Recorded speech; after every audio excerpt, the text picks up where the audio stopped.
எப்பவும் இடியாப்பம் கடையில தான் வாங்கணுமா என்ன? ஒரு தடவ வீட்ல செஞ்சு பாருங்க. அப்புறம் நீங்க எப்பவுமே வீட்ல தான் செய்வீங்க.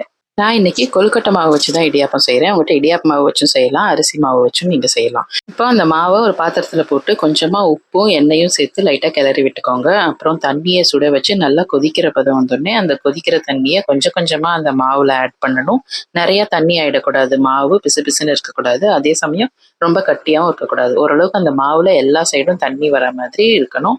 இப்போ கையில கொஞ்சமா எண்ணெய் தேய்ச்சு அந்த மாவ அமுக்கி அமுக்கி விட்டு ஒரு 10 நிமிஷம் மூடி ஊற வச்சிருங்க. இப்போ அந்த அந்த கேப்ல நம்ம இந்த இடியாப்ப குழாய், அப்புறம் இட்லி தட்டு 2த்துலயும் எண்ணெய் தடவி நல்லா கிரீஸ் பண்ணி வச்சுப்போம். நான் இன்னைக்கு இட்லி தட்டுல பண்றேன். உங்கள்ட்ட இடியாப்பம் தட்டு இருந்தாலும் அதுலயும் பண்ணலாம்.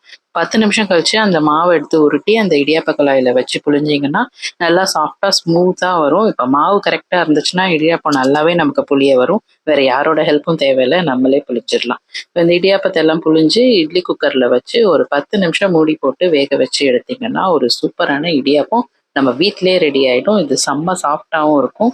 வெளிய வாங்குறத விட இதுவே செம்ம சாஃப்ட்டாவும் இருக்கும்.